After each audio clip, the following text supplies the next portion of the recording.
dark cells within darker prisons write such terrible offenses? Is that supposed to scare me, or leave me bereft, putting me with thieves when I have nothing to steal, rapists when I have no sex left, or the murderers when I'm already so full of holes, or madmen when I have no sense left?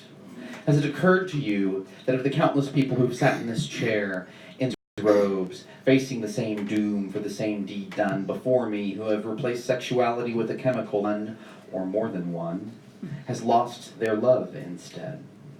I wear a letter so scarlet that it's infrared, and see in colors you can only dread in your grayscale. My life is a horror show wearing in chroma glasses, and I'm already in a more vibrant than the masses of beige tombs you can construct, mired in muck so dense you would think a neutron star got sucked into a black hole, so deep no mental health professional can unfuck. Did you ever wonder why it's called falling in love? The feeling of floating above when your heart sinks that way it does when some girl flirts with you? And I hope that they do. But when that happened to me, I was high. The whole floor was ripped away, and I soared into the sky like a rocket, my eyes depressed into the sockets from the GHB forces. My heart pounding away, beating 200 beats per eternity, and a minute became longer than a day. The sky warped with my hope of a normal romantic life falling into decay well before the crash was coming along its way. Sweat poured out of my heart as my heat shield burned a fever so hot I melted into slag. And you have the nerve to call me addicted? Of course I am. But perhaps you mistake the bang of this judge's gavel as a sonic boom upon my return, or that of a plane reaching a particular speed. In reality, the next sound you hear is the very concept of his speed itself, dissolved into the sound of my heart breaking, into 2 grams of tiny shards you call evidence, because no one can find another dark-haired boy with a smile kind enough to say hello to me in a cozy bedroom playing some One Republic MP3s who asked if it was as good as I had expected. You say I romanticize drugs, but I say you know nothing of either chemistry or love. You believe both can be learned in 7th grade from teachers who recite Romeo or Juliet or Bohr or Crick. The bottle that once held lightning cannot be relabeled for mere sand, because 100 million volts will turn it into glass so grand petrified lightning is clear, and like Narcissus in his pool, they fall endlessly into each other, as a molecule with colors you'll never understand. Why else do tweakers love mirrors so, and spend so much time in bed? They call it glass, don't they? We know it will kill us dead because we already are. It's not that we think your punishments are duller, but tell me, sir, describe to me the mirror's color, and I will show you a love more beautiful than red. Oh. Thank you.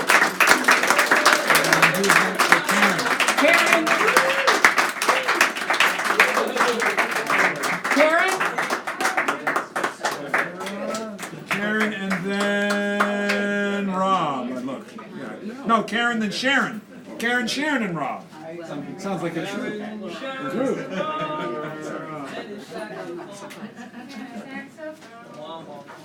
Yes, I'm honored to have the great David. Making Le Grand commentary David. in a spontaneous way, as he says he likes best. Totally spontaneous. He's going to make Spontaneous. commentary on 4 perspectives on the indigenous peoples, which is dedicated to the cursive writer. Which one are you going to do first? I'm going to start out with a tiny little poem by E.E. Cummings, which is dedicated to Halloween. Get closer, though, dear. Okay. Okay. You all know E.E. Cummings, with the little E's. Yes. And this is his, I would call it his Halloween poem. Here's twist, little ghost things, tiptoe, twinkle toe. Little twitchy witches and tingling goblins, hobanob, hobanob. Little hoppy, happy toad in tweeds, tweeds. Little itchy mousies with scuttling eyes, rustle and run and hide, hide, hide. Whisk, whisk, Look out for the old woman with a wart on her nose. Look out for the old woman with a wart on her nose. What she'll do to you nobody knows, for she knows the devil, ouch, the devil, ouch, the devil, ah, slip. The great green dancing, great green dancing, great green dancing, devil, devil, devil, whee. It's over. I'm sorry, Don, was I too close or too far? Oh, it was too far. Well, did you get some of it? Oh, we got all of it. It just would have been, I was trying to give you It's not- without saying anything. What? Closer to the mic. I Closer think it's to a the little low. Maybe the mic. mic's low. I'm getting closer. I think the mic is a Closer little to the low, but that's mic. all right. We won't worry about that. He doesn't like it. So this is all dedicated to the Sandarel. And so anyway, it's a song of the Native American. I am the Inuit from the Arctic, the Ingalic and Cree, the Shoshone and Pomo, the great Sioux nation. I am Comanche, I am Aztec, I am Mayan. I am a builder of great civilizations. I am the Americas, from the Arctic and Alaska, into the far reaches of Mexico and the Caribbean. I am my own peace. The pipes that I quarry glow deep red. From ancient soil and blood, yet pure and softer than air. Like the soul of my people, my peace is the peace of earth. My spirit is in its waters. My soul rests in its land with the bones of my ancestors. I have seen strangers walk over my sacred plains, desecrate its waters, kill its native bison. I am the plains. I am the waters. I am the life of bird and bison. I am the peace of my people. I wait patiently in the valley of the shadow of death. For I am that valley. I am the plains. I am the mighty rivers now flowing, blood and tears. I wait for justice, for my land, for my water. I wait for my soul to be free, for I am the sacred land and water. I am the footsteps of all peoples who rest in the dust of earth, blossom in the spring, and become again my spirit and my dream. The great laws of the Haudenosaunee. Haudenosaunee indigenous peoples create the great laws whose first law is peace, whose second law is equity and justice, whose third law is power through good works, whose law asks the collective to nurture its own unity and health, the law of peace.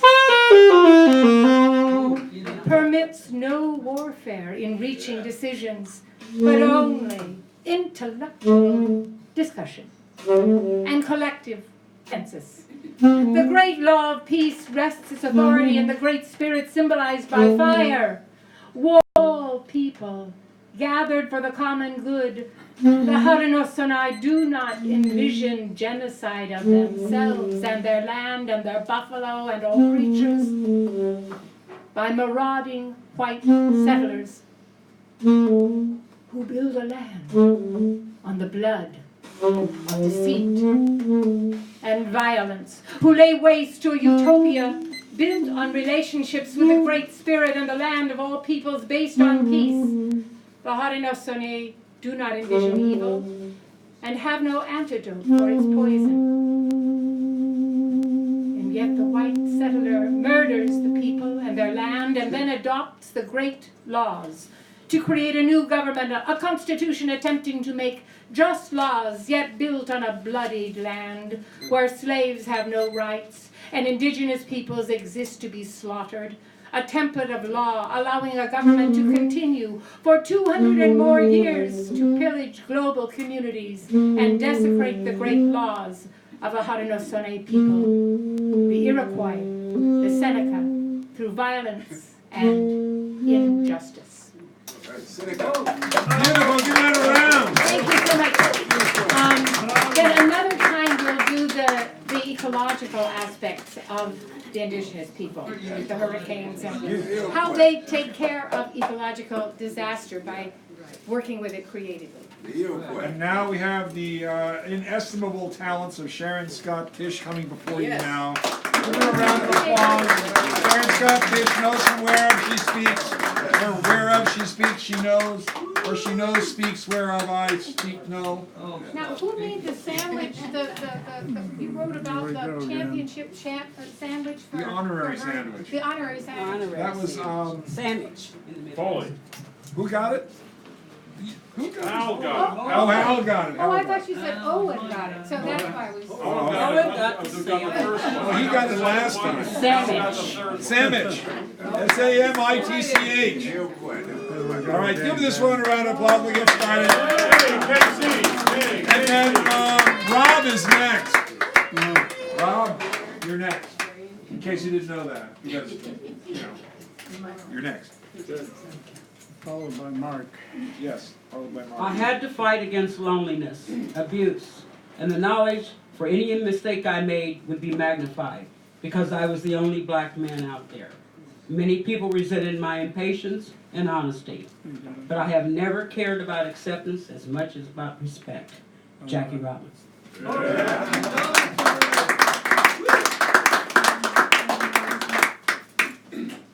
Want to go to Kansas City? Yeah, babe.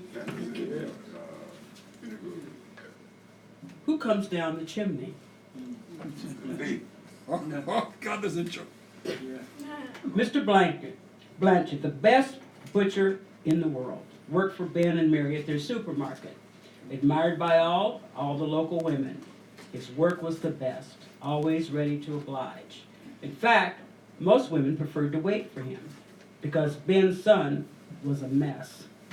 Big guy, ate lots of his own stock. His wife Dolores, big girl too. She was an excellent cook, and you could tell the two of them ate everything that came in their house because they barely fit in the front of them. Dinner at the house was a feast. The two of them could polish off a porterhouse steak alone. Dolores worked at the local dry cleaner, and boy, could she put a crease in a pair of pants. Most men preferred her to press their suits, especially the lodge boys, for special occasions. Jacob, their son, a delivery boy for the local coal company, was not tiny either. And their daughter Ella, Miss 5x5, was cute. Every night, Edward Blanchett would fill the order with bags and groceries, vegetables to take home. He had his instructions before he left the house, what to bring home that night. He shared recipes with everyone, and his customers loved him and said their meals turned out great. There came a time when he was off, no one came to the store. But Dolores, every Sunday, prepared a big feast. Every Sunday, all day, from 8 a.m. until 1 p.m., she was busy in the kitchen, she and Ella, making pie doughs, biscuits, cobblers, pies, rolls, roasts, huge bowls of mashed potatoes, succotash, candied yam, greens with big ham hocks, cabbage, green beans, and pickled okra, glazed turnips, iced tea, and lemonade. You never saw her with an apron on that didn't have flour on it. Horace, their boxer, was a round dog. He ate the meat scraps. He had the big bones in the backyard. In fact, the yard was his kingdom and was run rather series of holes. Ella's boyfriend, Clyde, a welcome figure after church for dinner. Clyde was not blessed with the best eyesight. Most of the children called him Magoo. Nice enough young man, worked at the Armour meat packing plant. So he also bought food by the house. Hams, bacon, pork steaks. He was welcome, as you can guess. Often he would bring his parents, Otis and Gertrude, with him for dinner. A few rounds of cheese and crackers, a couple of snorts at I.W. Harper, and exchanging the weekly news, births, deaths, and comments on the sermon and how dry it was, and the scores of the sports for the day. Soon the feast would begin.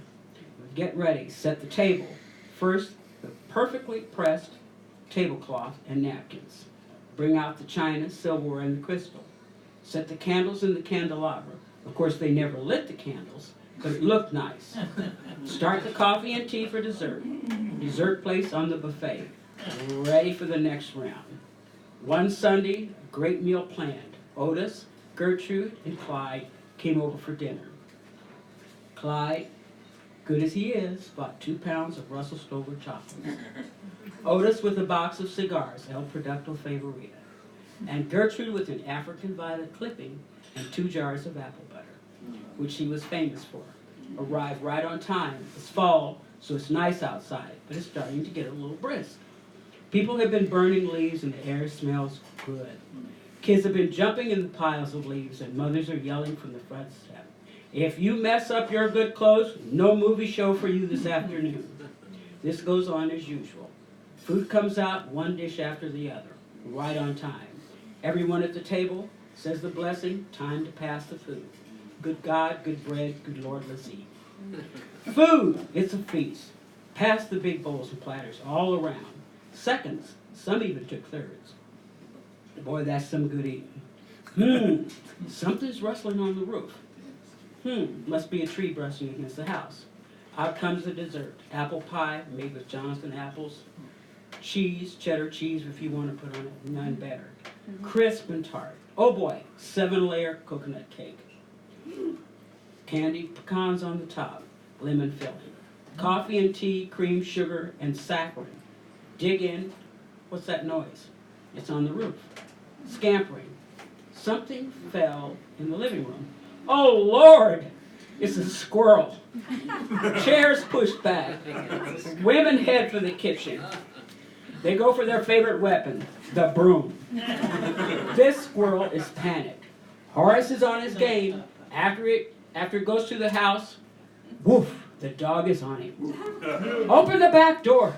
Get him out of here. Horace and the squirrel are gone. Now, get the ladder out of the garage. Get the tall ladder. Put it up against the house.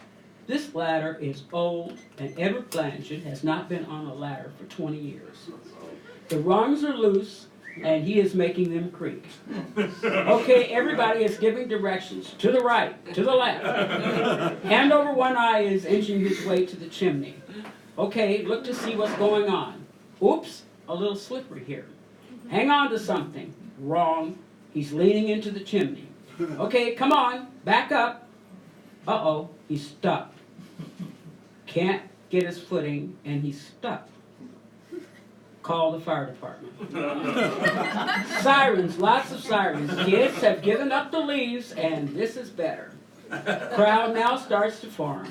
This is so funny. Firemen use their ladders. They bring up some motor oil, and they grease him up and pry him loose. Well, all in a day's work. Well, guys, you want to stay for dessert? You bet. Randall, one of the firemen, pipes up. If you're trying out for Christmas, remember all the chimneys in this neighborhood are about the same size. So go easy on the pie.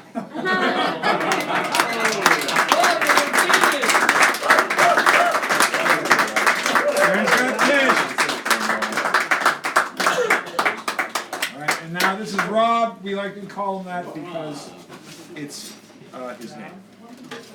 We hobnob with Rob. Yeah.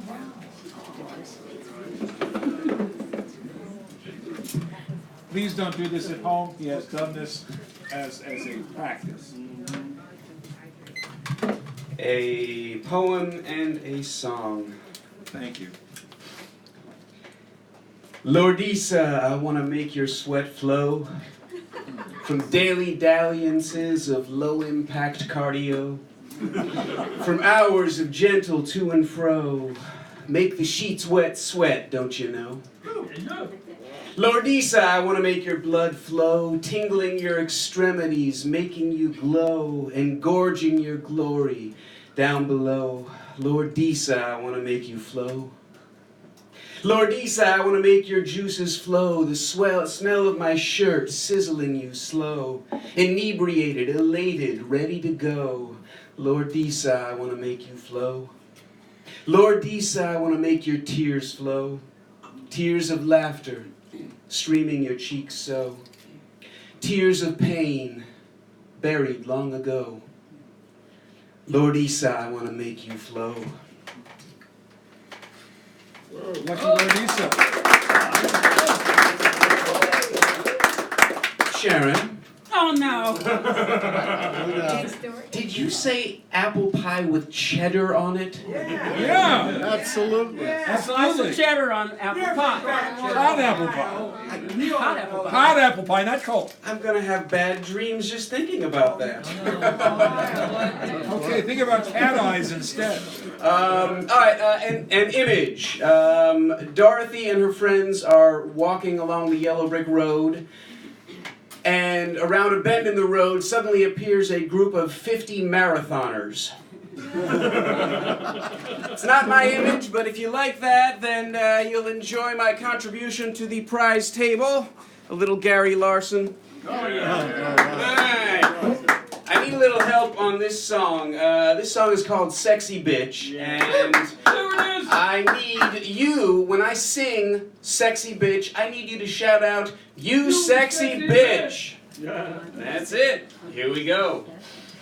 I got a bad hair day.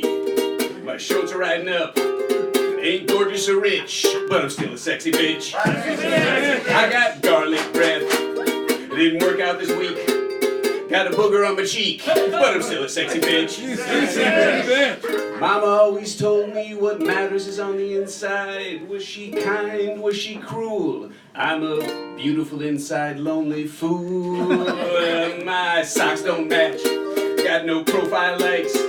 Before and after, yikes, but I'm still a sexy bitch. Ain't no one waiting. I set the speed record for speed dating. I didn't work out this month, oh no, but I'm still a sexy bitch. I once had a lover as beautiful as can be. Imagine my surprise, they were more insecure than me. Yeah, my stalker's on strike. Ain't no sweet talker. Nowhere you diet raconteur, but I'm still a sexy bitch. My shirt's inside out. Nobody comes near. I didn't work out this year. I'll get around to it, cause I'm still a sexy bitch.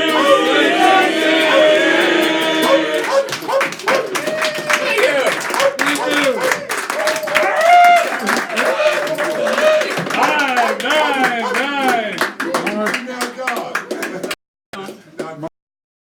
Oh, Marco Harps. Is he here? Is he here? What the hell is he doing here? We just let him in. We don't know. The door was open. I'm here to tell you, I'm not here to smell you, I assure you. And Quiet then down, I'm performing already. Just because then I'm Grace standing in front of you doesn't mean you shouldn't shut the fuck up, you sexy bitch. Now, you can all tell me to shut the fuck up. I'm bound to talk over you. Or, unless I run quickly out the door, blowing my harmonica on my nose and my harmonica all simultaneously and at the same. What? time. What did the sous chef, the head chef say? What did the head chef say to the sous chef? I don't know. What did You got too much time on your hands. What? I like that. What do you want for nothing? Everything. Elwood Blue said that. I have in my hand two other hands that don't have hands in them. They hand for that thing. Wow, try not to. There you go. Yay! It says on this glove, which they are, garden gloves, and also waterproof, with your fingers and palms are. I'll bring see motherfuckers like me who are a pissed off owner and a work in progress. Huh? Admit they're shit. I don't always. Oh, let me introduce myself before my time's up. Yours very truly, often unruly, rarely unduly.